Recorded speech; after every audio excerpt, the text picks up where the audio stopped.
Hey chicos, ¿cómo están? El día de hoy vamos a estar analizando lo que es la temática del movimiento circular. Para eso vamos a deducir lo que son las ecuaciones del movimiento circular. Tenemos una partícula que describe una trayectoria circular. Esta partícula presenta distintas direcciones en la velocidad, es decir, esta es una velocidad, esta es otra velocidad, y durante toda la trayectoria circular describe la misma velocidad pero en direcciones diferentes. El periodo es el tiempo que tarda una partícula en dar una vuelta entera y la frecuencia es el número de vueltas que da esa partícula en completar su trayectoria circular. El periodo se representa por una T mayúscula y la frecuencia por una F minúscula. Como son dos cantidades recíprocas, es decir, el producto de ellas es igual a 1.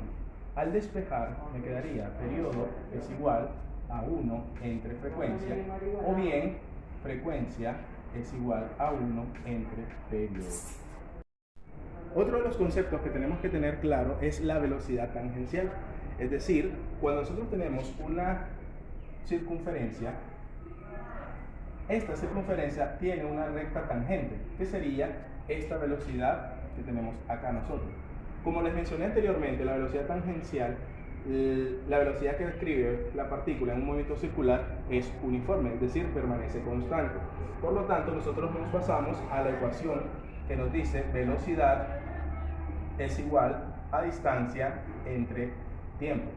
Pero, como estamos hablando de una circunferencia, al momento de dar una vuelta completa, esta distancia no sería el arco, sino sería velocidad va a ser igual a 2pi radianes, estamos trabajando con las unidades de radianes, por el radio dividido entre el tiempo. Pero, como anteriormente dijimos que el periodo es el tiempo que tarda una partícula en dar una vuelta completa, es decir, T es reemplazado por T mayúscula, que significa periodo.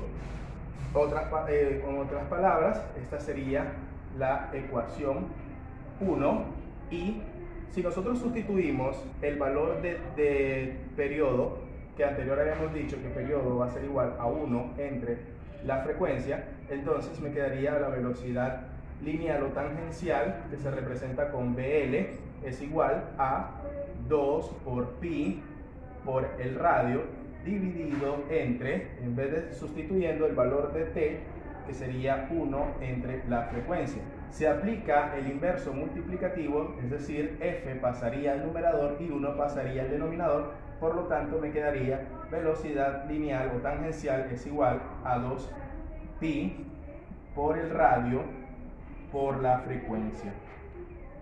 Otro de los conceptos que tenemos que tener claro es lo que corresponde a la velocidad angular. Es decir, si nosotros nos basamos a esto, esta circunferencia tiene un radio, que anteriormente no lo había mencionado, que es el radio de la ecuación de la velocidad lineal. Pero, si nosotros quisiéramos calcular el ángulo, es decir, que describe esta velocidad y esta velocidad, acá tendríamos un ángulo. La velocidad angular se representa por la sigla gamma, que sería distancia entre tiempo.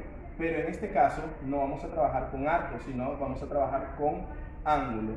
Es decir, velocidad angular es igual a el ángulo entre el tiempo.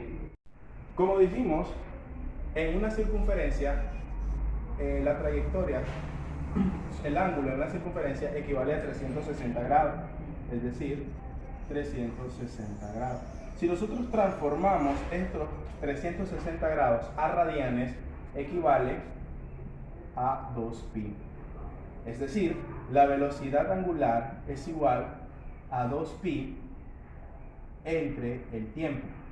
Pero, como mencionamos que el tiempo que tarda una partícula en dar una vuelta entera en una circunferencia equivale al periodo, es decir, periodo.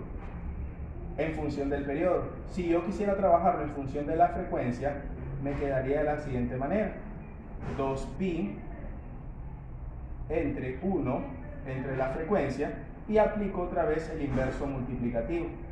Velocidad angular es igual a 2pi por frecuencia.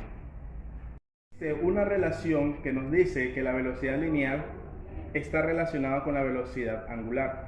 Si nosotros reordenamos estos términos, es decir, me quedaría velocidad lineal va a ser igual a 2pi por la frecuencia por el radio, nosotros nos fijamos que 2pi por la frecuencia es igual a la velocidad angular. Es decir, hay otra forma de calcular la velocidad tangencial o lineal de la siguiente manera: velocidad angular por el radio. Uno de los términos que tenemos que tener claro en el movimiento circular es la aceleración centrípeta, es decir, la aceleración que describe toda partícula en el centro de la circunferencia. Acá tenemos la velocidad lineal o tangencial, y aquí tendríamos la aceleración centrípeta. Aceleración, aceleración y aceleración. La aceleración centrípeta se calcula de la siguiente manera: aceleración centrípeta es igual a la velocidad lineal al cuadrado entre el radio. No vamos a deducir esta ecuación porque es un procedimiento muy largo. Si nosotros sustituimos la aceleración centrípeta en función, es decir, sustituimos la aceleración de la velocidad lineal en función de la velocidad angular, me quedaría de la siguiente manera: velocidad angular por el radio elevado al cuadrado. Aplicando la propiedad de las potencias que nos dice A por B elevado a la n es igual a A elevado a la n por B elevado a la n. Todo esto dividido entre el radio, es decir, aceleración centrípeta es igual a la velocidad angular al cuadrado por el radio al cuadrado, todo esto dividido entre el radio. Este radio es simplificado con uno de los radios que está en el numerador. Aceleración centrípeta es igual a la velocidad angular al cuadrado por el radio. Y hasta el momento hemos deducido todas las ecuaciones del movimiento circular. Ok chicos, todas estas ecuaciones les va a servir a ustedes para resolver los ejercicios que les dejé en la guía. Cualquier consulta que tengan, ¿verdad?, sobre aquellos tipos de ejercicios, me consultan, valga la redundancia, a través de la plataforma Classroom. Voy a estar disponible desde las 8 de la mañana hasta las 5 de la tarde. Espero que les haya servido y les deseo una excelente semana.